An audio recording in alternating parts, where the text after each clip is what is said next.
여러분 안녕하십니까? 성경의 맥을 잡다 31번째 시간입니다.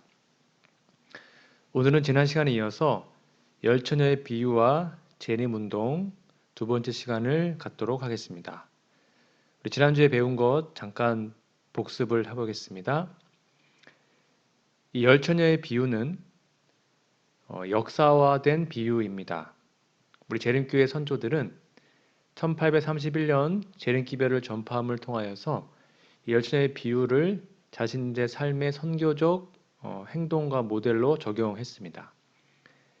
1840년대에 신랑을 마중 나간다는 것이 재림운동이었고 1844년 봄에 신랑 지체는 작은 실망을 당했고 1844년 여름 밤중 소리는 제7월 운동으로 전파되었으며 1844년 가을 신랑 도착이 바로 대실망으로 적용되었습니다.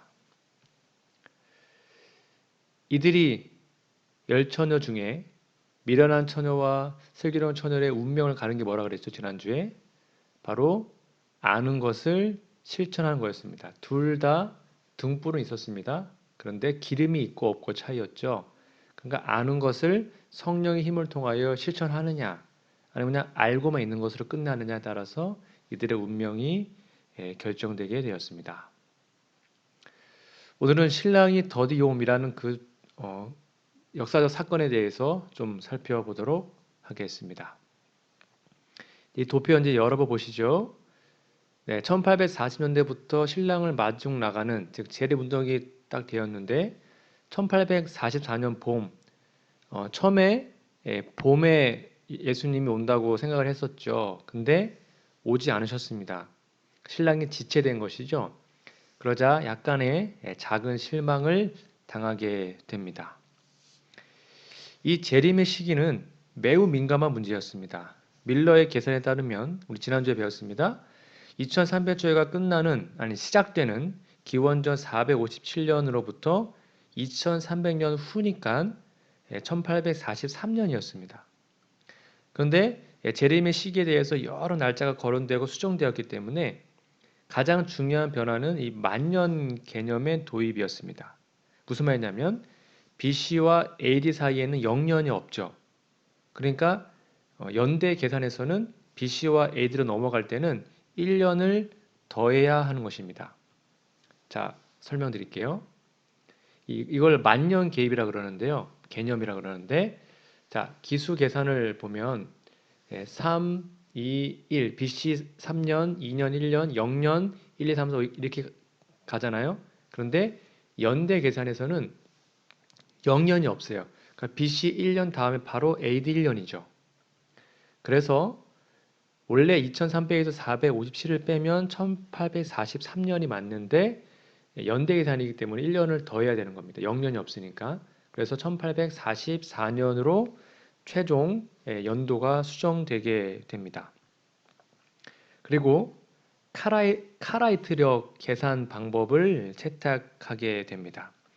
이 카라이트라는 사람은 누구냐면요. 예루살렘에 살던 유대인 랍비였는데 그는 성경을 아랍어로 번역하고 모세 오경만 믿는 또 탈무드도 거부하는 아주 보수적인 사람이었습니다. 이 사람이 했던 연대 계산 방법을 채택해서 재림의 날짜를 이들이 계산하게 됩니다. 우리 선조들이요. 그래서 1843년 3월 21일에서 1844년 3월 1일로 수정됐다가 다시 1844년 4월 18일로 그러니까 봄에 오신다라는 것으로 수정되게 됩니다. 이 주장은 예루살렘 중건령 이 가을부터였잖아요. 가을부터 가을이었는데 이 주장은 그래서 1844년 7월 10일에 온다고 바로 사무엘 스노우에 의해서 제기되었으나 크게 주목받지 못했습니다. 그러니까 7월 10일에 온다는 것은 사무엘 스노우라는 사람에 의해서 주장된 것입니다. 그런데 4월 18일까지는 주목받지 못하다가 4월 18일 날 예수님이 오시지 않자 이 가르침이 주목을 받게 되었습니다. 그런데 3월 21일 4월 18일 다 아무 일도 없이 지나갔죠. 그런데 첫 실망이 이 작은 실망이라고 하는데요. 그렇게 치명적이지 않았던 이유는 뭐냐면 재림의 시기를 정하는 데에서 서로 경고들을 많이 했습니다. 그리고 아까 본 것처럼 여러 차례 3월 21일로 했다가 4월 18일도 했다가 등등 여러 차례 시기를 수정한 것에 따라서 학습 효과가 있었기 때문에 그렇게 실망이 크지는 않았습니다. 그리고 실망에 대비한 밀러의 사전 권고가 있었기 때문입니다. 그런데 이것 또한 열처녀에 비유해서 성취로 그들을 인식했습니다. 뭐였어요? 마태복음 25장 5절에 보면 신랑이 더디 왔단 말이죠. 더디 옴으로 다 졸며 잘세. 그러니까 그 예수님이 더디 온다는 사실을 이들은 이것으로 자신의 경험을 적용하게 된 겁니다. 그리고 열처녀의 비유에 대한 지체가 있었죠. 제가 조금 전에 말씀드린 겁니다. 그래서 대쟁투 394페이지에 보면 신랑이 더디 온다는 것은 주님께서 오실 것으로 얘기했던 시일이 지나갈 때, 그러니까 그들이 막 날짜를 정했단 말이에요. 근데 그것이 지나갈 때 실망과 지체되는 듯이 보이는 일이 있을 것을 나타낸다. 그래서 1844년 봄에 이 실망을 우리가 알고 있는 1844년 가을의 실망과 비교하여 첫 실망 또는 작은 실망이라고 부릅니다. 그래서 이 첫 실망 직후에는 재림 신자들이 두 부류로 나뉘었습니다. 그동안 재림 신앙을 조롱했던 자들은 아주 기세가 올라가지고 소심한 자들을 충동했고요. 진실한 믿음을 가진 것처럼 보였던 사람들이 많은 사람들이 재림 운동 대열에서 이탈하게 됩니다. 두 부류가 나뉘어지는데 교회 증언 1권 51페이지 보면 그들은 예수님의 오심을 좋아하고 고대하노라고 고백했다. 그러나 그분께서 나타나지 않게 되자 그들은 크게 안도하는 것 같았고 부주의한 상태와 진실한 신앙을 등한히 하는 상태로 되돌아갔다. 그러니까 이들은 예수님의 재림을 기다리는 사람들입니다. 재림하신 예수님을 기다리지 않고요. 밑에 보시면 우리는 실망했으나 낙담하지 않았다. 이들은 예수님의 재림하시는 예수님을 기다리는 분들입니다. 시대의 징조는 만물의 마지막이 가까웠음을 나타내고 있었다. 우리는 언제든지 주님의 오심을 위하여 준비하는 일에 깨어있고 우리 자신을 굳게 해야 한다. 자, 이 부분을 제가 좀 한 번 더 정리해 보면 이렇게 나와 있습니다. 두 부류입니다. 첫 번째 부류는 실망했으나 낙담하지 않았습니다. 이게 슬기로운 처녀였죠. 두 번째 부류는 안도하며 다행이다 안 왔다 하고는 예전의 삶으로 부주의한 삶으로 되돌아갑니다. 이것이 미련한 처녀들이었습니다. 다 졸며 잤습니다. 1844년 3월과 4월의 첫 실망 후 시간이 지남에 따라서 두 부류, 즉 슬기로운 처녀와 미련한 처녀가 모두 다 열심과 헌신의 정신이 좀 약해졌습니다. 이 부분을 열처녀에 비유해서는 다 졸며 잤다라고 표현합니다. 그런데 여러분, 이러한 시련은 자주 우리의 실상을 나타내 줍니다. 시련이 사람을 만들지는 않으나 그가 어떠한 사람인지 드러내 보인다라고 말하고 있죠. 어떠한 시련이 올 때 우리는 우리의 상태를 그대로 점검할 수 있게 됩니다. 그것이 바로 시련을 주시는 목적이죠. 교회 증언 1권 53페이지입니다. 우리는 하나님께서 당신의 지혜로서 당신의 백성들이 실망을 당하도록 계획하신 것을 분명히 믿는데 그 실망이 주님의 오심을 고대하고 기뻐하노라고 공언한 자들의 마음 상태를 나타내고 실망이 곧 시련이죠. 참된 성품을 개발시키는데 매우 적합하였다라고 기록합니다. 그러니까 하나님은 그리스도인들에게 시련을 주십니다. 근데 그 시련은 굉장한 유익이 있죠. 그러므로 성숙한 사람은 시련의 가치를 알아요. 시련이 닥쳐왔을 때 우리는 우리 자신이 진정 예수님을 사랑하고 있는지 아니면 그분이 주시는 선물 때문에 그분을 따랐는지를 분별할 수 있게 됩니다. 오늘날 전염병이 전 세계를 창궐하고 있습니다. 우리 교회에도 많은 시련들이 오고 있어요. 이때 우리가 어떠한 믿음을 갖고 있는지를 반드시 점검해야 합니다. 하나님의 경고이기 때문이죠. 그러나 이 졸며 잤다는 것은 그냥 무관심하거나 무기력했다는 것은 아니에요. 이 지체된 기간에 아주 광신이 나타났습니다. 대쟁투 395페이지입니다. 그들의 광신적 사상과 행동은 대부분의 재리심자들의 호응을 받지 못하였다. 또한 그들은 진리의 사업이 비난을 받게 하였다. 사단은 이런 방법으로 하나님의 사업을 반대하고 파괴하고자 노력하고 있었다. 하나님이 재림운동을 일으켜가지고 막 부흥이 일어나니까 사단은 그 반대편에서 광신을 일으켜가지고 하나님의 사업을 힘들게 하는 것입니다. 여러분 오늘날 똑같습니다. 이번에 코로나19 사태 때 신천지를 통하여 지금 전 기독교가 욕을 먹고 있고 국가적으로 예배를 막 멈추게 하는 행정 조치도 내려지고 있고 정말로 선교적으로 큰 타격을 입게 되었습니다. 왜요? 사단이 광신을 일으켜가지고 하나님의 사업을 하지 못하게 막는 것입니다. 이 초창기 재림교회 우리 선구자들이 이 졸며 자는 기간에 3대 적이 있어서 첫 번째가 뭐였어요? 스스로 낙심했습니다. 하나님 오지 않으니까요. 예수님 재림이 늦어지니까. 두 번째는 세상으로부터의 조롱이었습니다. 여러분 우리도 이거 조롱 부담스러워하고 힘들어하지 않습니까? 그리고 세 번째가 뭐였어요? 바로 광신이었습니다. 정말 이 광신주의 때문에 이 재림운동에 매도되고 세상 사람들로부터 큰 비난을 받게 되었습니다. 이거는 오늘날 우리에게 시사하는 바가 큽니다. 여러분 잘 아시는 것처럼 출애굽 때에 많은 잡족이 따라 나왔습니다. 출애굽기 12장 38절에 보면 출애굽 때에 중대한 잡족과 양과 소와 심히 많은 생축이 그들과 함께 이스라엘 백성들과 함께 나왔다고 기록하고 있습니다. 그런데 이 사람들이 광야 생활하는 내내 불평하고 반역하고 죄악적이었습니다. 그런 모든 대부분의 불평과 반역의 선동을 누가 했냐면 바로 잡족들이었습니다. 민수기 11장 4절에 보면 이스라엘 중에 섞여 사는 무리가 탐욕을 품었다. 그러니까 대부분의 불평과 반역과 죄악은 바로 섞여 사는 그러니까 이스라엘 백성도 아니고 그렇다고 이방인도 아닌 섞여 사는 잡다한 민족 이 잡족들로부터 이러한 반역과 죄악이 시작되었다는 것입니다. 이게 오늘날 우리에게 시사하는 바가 큽니다. 부조 선지자 377페이지 볼까요? 이러한 불평은 이스라엘과 완전히 연합하지 않은 이게 중요합니다. 완전히 연합하지 않은 많은 섞인 무리들에게서 시작되었는데 그들은 끊임없이 비난한 구실을 찾고 있었다. 여러분 재림운동 당시에도 마찬가지였어요.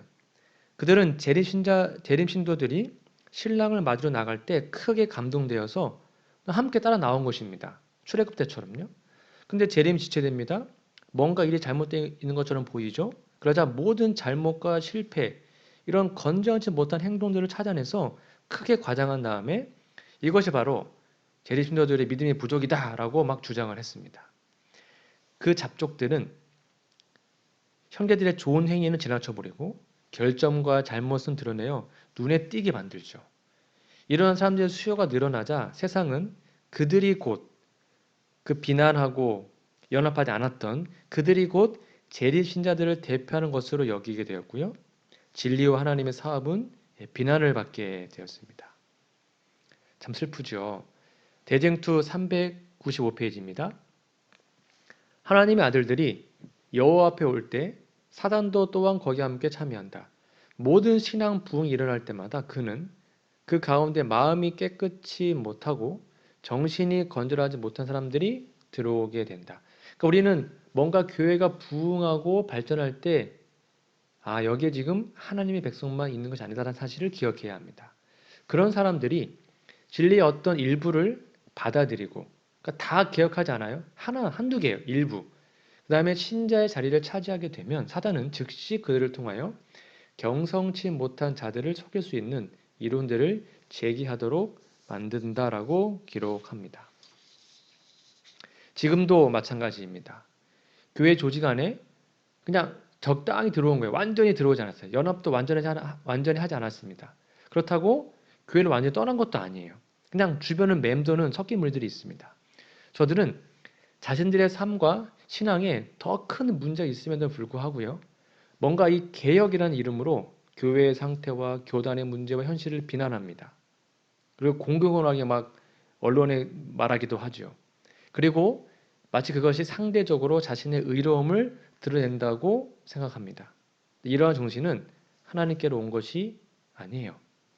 대쟁투를 이어서 볼까요? 하나님의 자녀들과 동료가 되고 예배하는 집에 같이 있고 주님의 상에 같이 앉는다고 해서 그를 반드시 참된 그리스도인이라고 할 수는 없다. 그러니까 같이 예배드려요. 때는 직원회도 합니다. 같이 구역반도 해요. 그렇다고 다 그리스도인이 아니라는 것입니다. 사단은 흔히 자기 부하로 이용할 수 있는 자들의 모양을 가장하여 가장 엄숙한 자리에 우리 예배의 자리겠죠. 참석하게 된다라고 기록하고 있습니다. 그러면 우리들은 저 여러분들은 어떠한 사람들입니까? 나는 진정한 재림신자입니까? 아니면 재림 교회는 다니지만 섞여 있는 무리들입니까? 출애굽 당시 때 섞여 있는 무리들 때문에 엄청난 고통이 왔고 결국 그들은 다 멸망당하였습니다. 우리는 섞여 있는 무리들이 아니라 하나님과 이 교단과 우리 교회에 완벽하게 연합된 무리로 살아가는 진정한 재림 성도들이 되었으면 정말로 좋겠습니다. 그렇게 신랑이 막 더디 옵니다. 다 졸며 자요. 그때 밤중 소리가 임합니다. 보라 신랑이로다 맞으러 나오라 하는 밤중 소리가 울려 퍼지게 되죠. 1844년 8월에 사무엘 스노우라는 사람이 이 진정한 밤중 소리라는 이 정기 간해물을 인쇄하게 됩니다. 그래서 2300주야가 지금까지 했던 것처럼 1844년 봄에 마치는 것이 아니라 가을에 마칠 것이라고 견해를 발표하게 됩니다. 좀 더 쉽게 설명드리면 이 스노우의 견해에 따르면 유대 절기 중 봄 절기들은 예수님의 초림에 의해 성취되었고 가을 절기만 남았는데 이건 곧 예수님의 재림으로 성취될 것이다 라고 말을 한 것입니다. 자, 보십시오. 이 밤중 소리는 1844년 여름에 시작을 하게 됩니다. 그리고 이것은 우리 재림 역사에서는 제7월 운동이라고 설명합니다. 왜냐하면 이 모든 절기들이 가을 절기들이 7월 달에 속해 있기 때문입니다. 나팔절, 대속제일, 장막절. 자, 이스라엘 실제 절기와 실제를 좀 설명을 드리겠습니다. 1월 14일이 6월절이죠. 그 다음에 바로 무교절, 1월 16일이 초실절, 3월 6일이 오순절입니다. 여러분 다 배우셨죠? 이것은 봄절기입니다. 그리고 가을절기는 7월 1일 나팔절, 7월 10일 대속제일, 7월 15일부터 22일까지 장막절입니다. 이거는 가을절기입니다. 다 7월에 있죠. 그래서 이거를 제7월 운동이라고 재림교회에서 설명하고 있습니다. 이것은 이렇게 적용을 할 수 있죠. 6월절은 십자가, 무교절은 예수님이 무덤에 들어가신 것, 초실절은 첫 번째 부활, 오순절은 성령 강림이었죠. 이것은 예수님의 초림 때 성취되었습니다. 그리고 가을절기는 나팔절은 심판의 경고, 나팔 불었으니까요. 그 다음에 대속제에는 심판, 그리고 장막절은 구원, 하늘나라 가는 걸 말하는 겁니다. 이것은 예수님의 재림에 적용될 것입니다. 그래서 이것을 제가 조금 전에 말씀드렸던 사무엘 스노우는 이렇게 설명을 하였습니다. 6월절, 무교절, 초실절, 오순절, 봄절기, 나팔절, 대속제일, 장막절, 가을절기. 이거는 조금 전에 말씀드린 것처럼 예수님의 초림, 그 다음에 뒤에 가을절기는 예수님의 재림이었는데 이것을 그들은 나팔절, 즉 7월 1일에 그것을 재림운동으로 자신의 삶에 적용했고 그 다음에 대속제일을 재림이라고 적용하게 됩니다. 그러니까 이러한 스노우의 이러한 주장은 아주 열렬한 지지를 받게 되었습니다. 그래서 재림운동사에서 이것을 제7월 운동이라고 부르게 됩니다. 제7월 운동이 열천에 비유해서는 밤중 소리로 적용되는 것입니다. 밤중에 소리가 나세 보라 신랑이로라 라는 그 밤중 소리가 제7월 운동으로 일어나게 됐습니다. 이로써 밀러의 재림운동은 정말 절정기를 맞게 됩니다.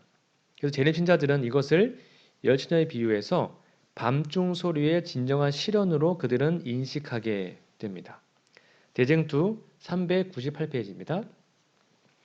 1844년 여름 곧 재림 신자들이 처음에 2300주의 끝이라고 생각했던 때로부터 그 다음에 다시 연장된 것으로 깨닫게 된 때까지 그 중간 기간에서 이 기별은 성경 말씀 그대로 보라 신랑이로다 맞으러 나오라는 말로 전파되었다라고 말하고 있습니다.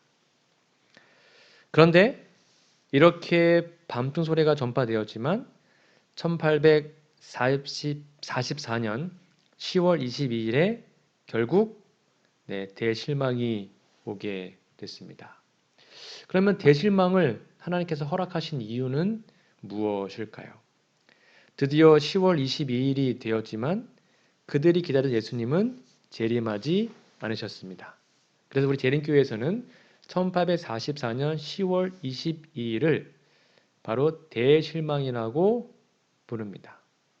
지금도 여러분 인터넷 가보면 이 재림교회를 이단이라고 부르는데 거기에 많이 지적하는 부분이 이 대실망 사건입니다. 즉 재림교회는 시한부 종말론을 전파하여 잘못하다가 광신주의로 빠져서 결국 그러한 재림운동으로부터 나온 이단이라고 말하는 것입니다. 여러분 그러면 정말로 대실망으로 막을 내린 윌리엄 밀러의 재림운동은 잘못된 것입니까? 어떤 의미가 있나요? 이거 단순히 그냥 시한부 종말론자의 극단적 신앙 경험에 그냥 불과한 것입니까? 아니면 하나님의 섭리 속에 이루어진 필연적인 경험이었을까요? 놀랍게도요. 이 대실망이요. 요한계시록 10장에 예언되어 있습니다. 그것이 바로 대실망으로 마칠 것을 예언되어 있어요. 그 후에 전 세계의 사업이 남아있음을 우리는 예언적으로 발견하게 됩니다. 계시록 10장을 여러분 꼭 펴셔서 꼭 공부해 보십시오. 계시록 10장에 보면 재림운동이 대실망으로 마칠 것을 예언하고 있습니다. 자, 이제 10장 1절로 3절을 조금 설명드릴게요. 내가 또 보니 힘센 다른 천사가 구름을 입고 하늘에서 내려오는데 그 머리 위에 무지개가 있고 그 얼굴은 해 같고 그 발은 불기둥 같으며 그 손에 펴놓인 작은 책을 들고 그 오른발은 바다를 밟고 왼발은 땅을 밟고 사자의 부르짖는 것 같이 큰 소리로 외치니 외칠 때에 7 우레가 그 소리를 발하더라. 자, 1절에 보면 힘센 다른 천사가 나오죠. 이것은 우리 재림교회 주석에 보면 예수님이라고 표현되어 있습니다. 2절에 펴놓인 작은 책은 뭘까요? 바로 다니엘서 그 중에 2300 주야를 말합니다. 그러면 이 7 우레가 발했다라 나와 있죠. 7 우레. 이거는 첫 번째, 두 번째 천사의 기별을 말합니다. 그런데 요한이 이 7 우레가 발하자 그것을 막 적으려고 합니다. 4절부터 보면. 근데 하나님이 그걸 기록하지 말아라 라고 비밀로 임봉해 버리십니다.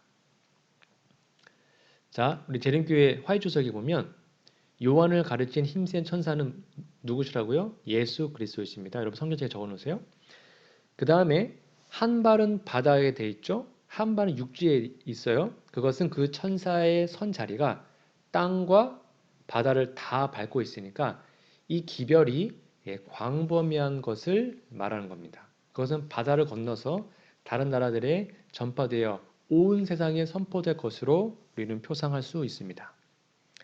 그래서 이 글을 그러니까 다니엘서 12장 4절에 보면 다니엘아 마지막 때까지 이 말을 간수하고 이거를 봉함하라 그랬죠.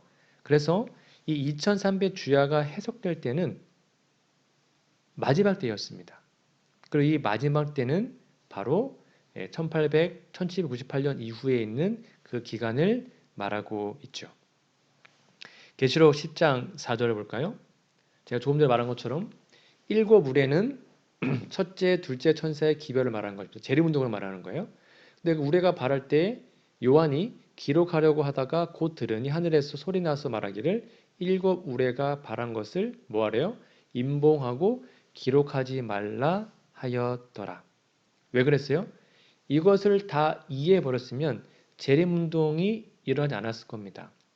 하나님께서 윌리엄 밀러에게 이 때에 관한 것은 이야기하셨지만 이 조사 심판과 하늘 지성소에 대한 것들은 임봉하셨습니다.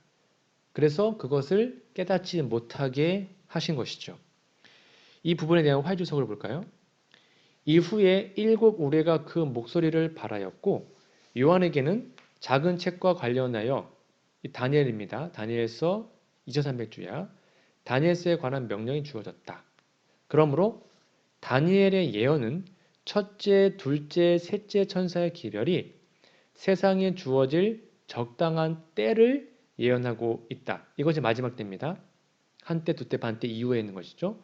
봉함되지 않은 그 작은 책은 때와 관련된 기별이었다. 즉 때와 관련된 기별이 뭡니까? 2300주야. 그것이 바로 작은 책입니다. 계시록 10장에 나오는 작은 책.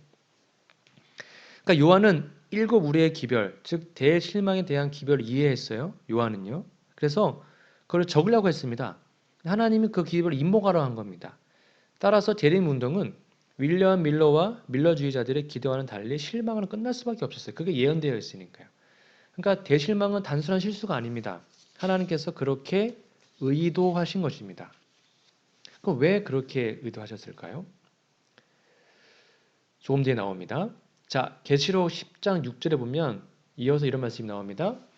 세세토록 살아계신 자, 곧 하늘과 그 가운데에 있는 물건이며 땅과 그 가운데에 있는 물건이며 바다와 그 가운데에 있는 물건을 창조하신 이를 가리켜 맹세하여 가로되 뭐 하신대요? 지체하지 아니하리니라고 기록합니다.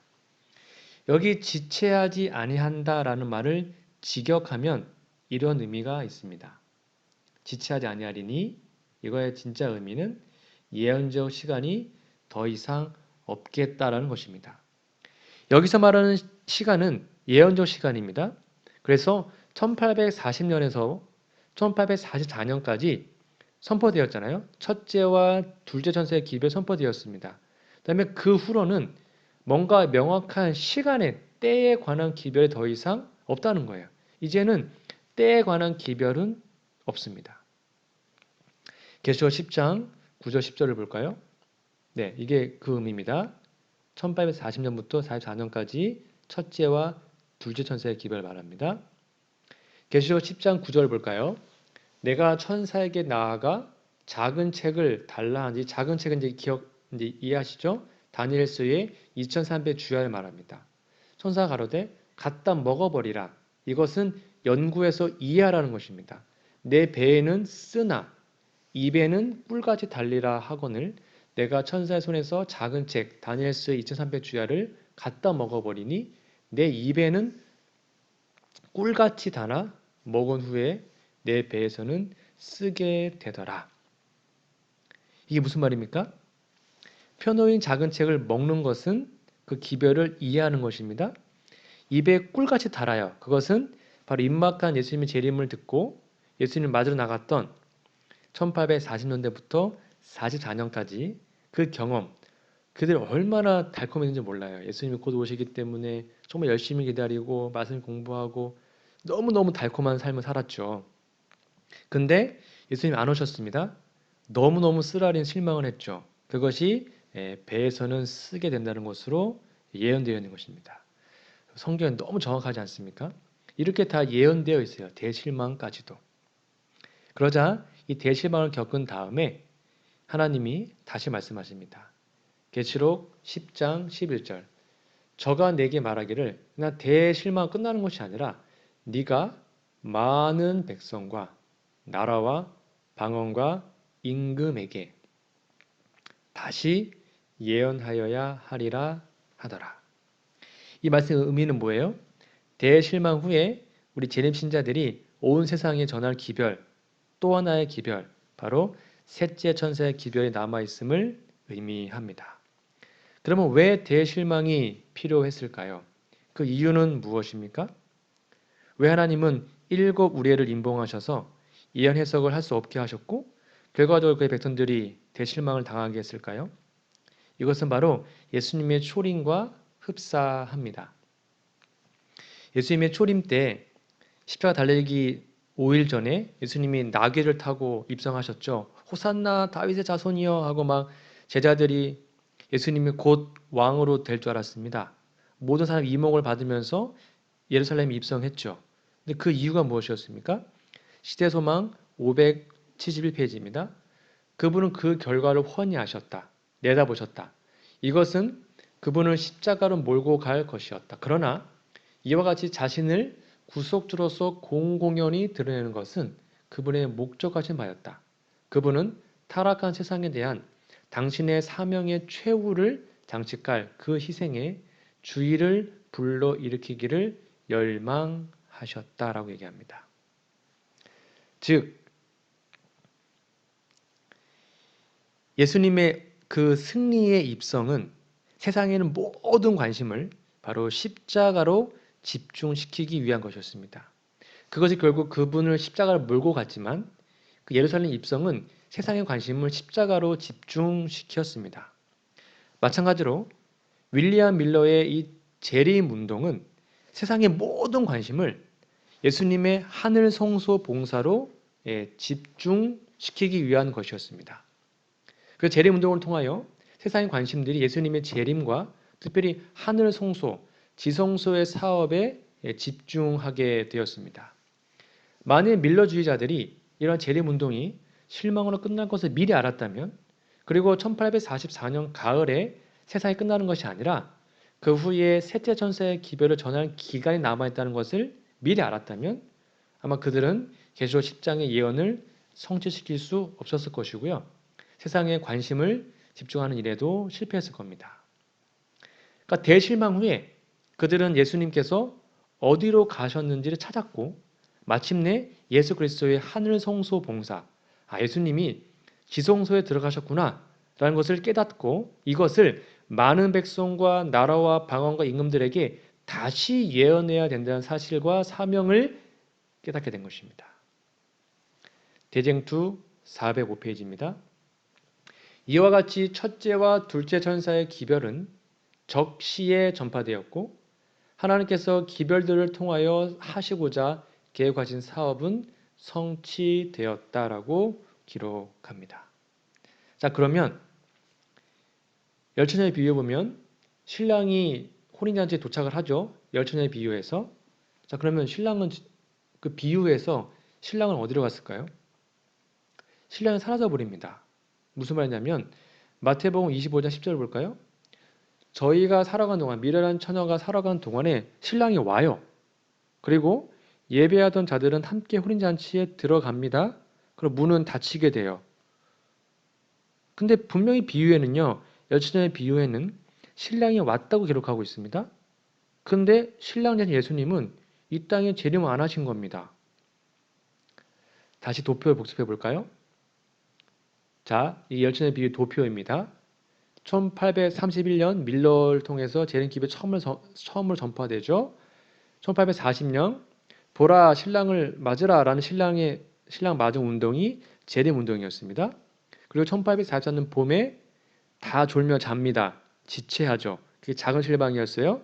1844년에 밤에 보라 신랑이다 진짜 오신다라는 소리가 들리게 되죠. 그걸 제7호 운동으로 성취되었습니다. 그리고 1844년 가을에 신랑이 도착합니다. 열처녀의 비유에서. 그리고 대실망을 당하게 되죠. 근데 신랑은 어디 갔습니까? 어디에 계실까요? 신랑은 도대체 어디로 갔을까요? 그것은 다음 시간에 이어서 공부하도록 하겠습니다. 우리 다음 시간까지 여러분 건강하시기를 소망합니다. 감사합니다.